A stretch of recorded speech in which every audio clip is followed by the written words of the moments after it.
सर्वम शिवमयम शिवानंता शिवकृपानंता। आज के আমরা আলোচনা করব তুলা লগ্ন তুলা রাশি মে 2025 এর দৈনিক পথ চলা নিয়ে। প্রথমেই সমস্ত তুলা লগ্ন তুলা রাশির দর্শকদের 1432 বাংলা নববর্ষের অনেক অনেক শুভেচ্ছা ও শুভকামনা জানাই। মে 2025 আপনাদের কিরকম প্রভাব বিস্তার করবে তার জন্য আগে আমরা পয়লা মে 2025 গ্রহ সন্নিবেশটা একটু দেখে নিই। পয়লা মে 2025 আপনাদের সপ্তম ভাবে মেষ রাশিতে তুঙ্গস্থ রবি অবস্থান করে থাকছে, অষ্টমে বৃষতে থাকছে বৃহস্পতি, নবমে মিথুনে থাকছে চন্দ্র, দশমে কর্কট রাশিতে থাকছে নিচস্থ মঙ্গল, দ্বাদশে থাকছে কেতু কন্যা রাশিতে, 6th হাউসে ষষ্ঠ ভাবে নিচস্থ বুধ, তুঙ্গস্থ শুক্র, রাহু এবং শনি। 6th আর 12th ষষ্ঠ এবং দ্বাদশ ঘর বরাবর এই দুটো ঘর অবলম্বন করে আপনাদের কালসর্পযোগ সংগঠিত থাকছে।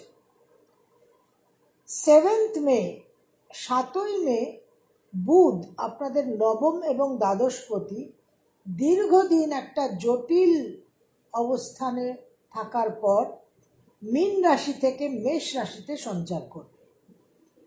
এই বুধ 23শে মে পুনরায় মেষ থেকে বৃষতে অর্থাৎ সপ্তম থেকে অষ্টমে সঞ্চার করবে। 15th মে 2025 রবি আপনাদের একাদশপতি সপ্তম ভাবে যে মাসের প্রথম ভাগ অবস্থান করে থাকছে তুঙ্গস্থ হয়ে, সেই সপ্তম ভাগ থেকে অষ্টম ভাবে বৃষ রাশিতে সঞ্চার করবে। 15th মে আরেকটা গুরুত্বপূর্ণ 2025 একটা অত্যন্ত অন্যতম সঞ্চার, বৃহস্পতির সঞ্চার আপনাদের অষ্টম ভাব বৃষ থেকে আপনাদের নবমে মিথুন রাশিতে সঞ্চার করবে। 18th মে রাহু কেতুর সঞ্চার হবে। রাহু আপনাদের ষষ্ঠ ভাব মীন রাশি থেকে পঞ্চমে কুম্ভে সঞ্চার করবে এবং কেতু আপনাদের দ্বাদশে কন্যা থেকে একাদশে সিংহ রাশিতে সঞ্চার করবে। শনি অবস্থান করে থাকছে মীন রাশিতে, মঙ্গলের অবস্থান থাকছে কর্কটে, যথেষ্ট জটিল এবং অশুভ প্রভাবশালী ভাবে একটা মঙ্গলের অবস্থান থাকছে। শুক্র আপনাদের লগ্ন রাশি এবং অষ্টম ভাবের অধিপতি 31st মে দীর্ঘদিন মীন রাশিতে বুধের মতোই জটিল অবস্থানের পর সপ্তমে মীন রাশিতে কে মেষে সঞ্চার করবে। এই আপনাদের গ্রহ সন্নিবেশ। মাসের প্রথম দুটো দিন 1st and 2nd মে 2025 তুলা লগ্ন তুলা রাশি আপনাদের কিছু ভ্রমণের যোগাযোগ দেখা যাচ্ছে, উচ্চ বিদ্যায় সাফল্য, আর্থিক উন্নতি এবং বাবার কিছু সৌভাগ্য সংক্রান্ত সংবাদ পাওয়ার সম্ভাবনা।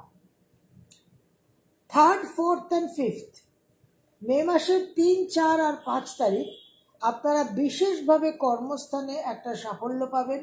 কর্মস্থানে কর্তৃত্ব নেতৃত্বের একটা ভূমিকা অর্জন হতে পারে।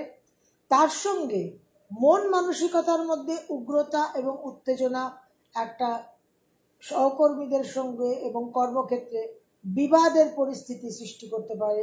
সেই জায়গায় কিন্তু আপনাদের সাবধান থাকতে হবে। গৃহ সুখ শান্তিও কিছুটা বিঘ্নিত হতে পারে। শুধুমাত্র নিজেদের মানসিকতা টেম্পারামেন্টের দিকে খেয়াল রাখবেন। যারা ব্যবসা করছেন তাদের আয় উন্নতির বিশেষ সম্ভাবনা দেখা যাচ্ছে।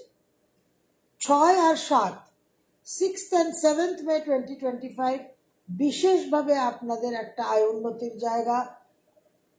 বন্ধু বান্ধব বড় ভাই বোনদের সহায়তায় কিছু ভাগ্যোদয়ের সম্ভাবনা, সন্তানের জন্য কিছু শুভ অবস্থান দেখা যাচ্ছে। 8, 9, 10 দূর ভ্রমণের যোগ, কর্মসূত্রে কিছু দূরযাত্রা, কর্মক্ষেত্রে কিছু ভুল ভ্রান্তি হওয়ারও সম্ভাবনা আপনাদের একটু অবশ্যই সাবধান থাকতে হবে। মনে একটা চাঞ্চল্য, অস্থির ভাব থাকবে, গুরুত্বপূর্ণ সিদ্ধান্ত নিতে সাবধান। কিছু আমোদ প্রমোদ বিনোদনের পরিস্থিতি অপ্রিয় ঘটনায় পরিণত হতে পারে। 11 আর 12, 11th and 12th May 2025,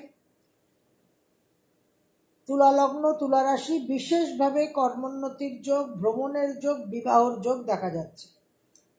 13, 14, 15 কর্মসংক্রান্ত কিছু টেনশন, মাকে নিয়ে কিছু উৎকণ্ঠা, কিছু উদ্বিগ্ন ভাব, কিন্তু ফাইনালি আপনারা শুভ ফল পাবেন এবং সমস্ত সমস্যার সমাধান করতে পারবেন।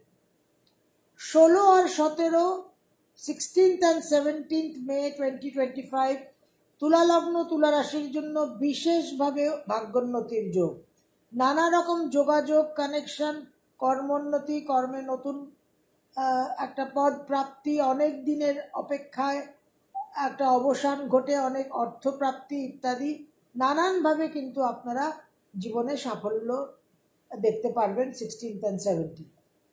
18 আর 19 বিশেষভাবে কর্মোন্নতি এবং আর্থিক উন্নতির যোগ, তবে মানসিক উগ্রতা এবং দাম্ভিক ভাবকে একটু কন্ট্রোল করে চলতে হবে। চোট আঘাত অ্যাক্সিডেন্টের একটা সম্ভাবনা থাকছে, অবশ্যই কিন্তু একটা সচেতনভাবে চলা উচিত। 20 আর 21 সন্তানের জন্য শুভ, ভ্রমণের যোগ, নতুন কিছু মূল্যবান জিনিস ক্রয়ের যোগ দেখা যাচ্ছে। 22, 23, 24, 22nd, 23rd and 24th May 2025, তুলা লগ্ন তুলা রাশি, বিশেষভাবে সেন্টিমেন্টাল আবেগপ্রবণ মনকে কন্ট্রোলে রাখবে। আকস্মিকভাবে কিছু ভুলভাল সম্পর্কে প্রবেশ করতে পারেন। চট করে খুব চটজলদি কোনো অজানা অচেনা লোকের সঙ্গে খুব একটা সান্নিধ্য তৈরি করবেন না। বিশেষভাবে দাম্পত্য জীবনে সমস্যা তৈরি হতে পারে। প্র্যাকটিক্যাল চিন্তা ভাবনা কিন্তু মেনটেন করতে হবে। 25 আর 26 ভ্রমণের যোগ, কর্মক্ষেত্রে বিশেষ সাফল্য, ব্যবসায় আয় উন্নতির যোগ দেখা যাচ্ছে। 27 এবং 28 বৈষয়িক দিকে আপনারা শুভফল পাবেন। ক্রিয়েটিভ ফিল্ড এবং রিসার্চে যারা আছেন আর হায়ার এডুকেশনে যারা কানেক্টেড আছেন তাদের জন্য অত্যন্ত শুভ ফল। 29 আর 30 কর্মসূত্রে দূরভ্রমণ, উচ্চ বিদ্যায় সাফল্য, বাবার কিছু সৌভাগ্য যোগ দেখা যাচ্ছে। 31 মে 2025 মাসের শেষ দিন, তুলা লগ্ন তুলা রাশি, আপনাদের বিশেষভাবে কর্মোন্নতির যোগ, আয় উন্নতির যোগ, তবে মন মানসিকতার মধ্যে যে উগ্রতা, যে দাম্ভিক ভাব, তার দিকে কিন্তু বিশেষ নজর রেখে নিজেকে সংযত রাখতে হবে, না হলে বহু ক্ষেত্রে বহু সম্পর্ক কিন্তু বিচ্ছিন্ন হতে পারে। পারিবারিক সুখ শান্তিও নিজেদের উগ্রতার জন্য বিঘ্নিত হতে পারে। তুলা লগ্ন তুলা রাশি, আপনাদের জন্য যেটা বিশেষ একটা প্রভাব দেখা যাচ্ছে, তুলা রাশির জন্য বিশেষ করে, তুলা রাশির উপর বৃহস্পতির যে পঞ্চম দৃষ্টি থাকছে 15th May অনওয়ার্ডস, এটা কিন্তু আপনাদের জীবনে কিছু বিশেষ প্রসার, বিকাশ, প্রগতি, উন্নতি আনবে। এবং রাহু আর বৃহস্পতির একটা কানেকশন আপনাদের পঞ্চম এবং নবম এবং লগ্ন, লগ্ন পঞ্চম নবম কানেক্টেড হচ্ছে, অর্থাৎ ধর্ম ত্রিকোণ। বিশেষভাবে আপনারা এই সময়কে আপনাদের জীবনের যে মূল আধার, যে ফান্ডামেন্টালস, সেই জায়গাকে শক্ত করা, বলশালী করার দিকে নজর দেবেন এবং আগামী দিন যাতে আপনাদের জীবনে একটা রক্ষা কবচ তৈরি হয়, একটা ফল ব্যাক তৈরি হয়, সেই দিকে কিন্তু নজর দেবেন। শনি একটু ডিস্টারবেন্সে আছে, 4th and 5th and Lord 6th চলে গেছে, সুতরাং এই ধর্ম ত্রিকোণ যেটা অ্যাক্টিভেটেড হচ্ছে, যে ধর্ম ত্রিকোণ আমাদের আধার, আমাদের ধারণ করে, সেই ধর্ম ত্রিকোণ কিন্তু আমাদের এখন সেফটি নেট, সেটাকে আপনাদের অবশ্যই গুরুত্ব দিতে হবে। মঙ্গলের যে অশুভ প্রভাব আমরা দেখছি, যার কারণে নানান রকম বিস্ফোরক বিধ্বংসী ঘটনা সারা পৃথিবীতে ঘটছে, সেই দিকে আপনাদের নজর অবশ্যই রাখতে হবে। নিচস্থ মঙ্গল চতুর্থ দৃষ্টি দিয়ে লগ্নকে দৃষ্টি প্রদান করছে, সুতরাং হেলথ হ্যাজার্ডস, চোট আঘাত, অ্যাক্সিডেন্টের অবশ্যই সম্ভাবনা থাকছে। কোনোভাবে কোনো অপ্রয়োজনীয় ঝুঁকি নেবেন না। No unnecessary risks. सर्वं शिवमयं शिवनन्ता शिवकृपारता।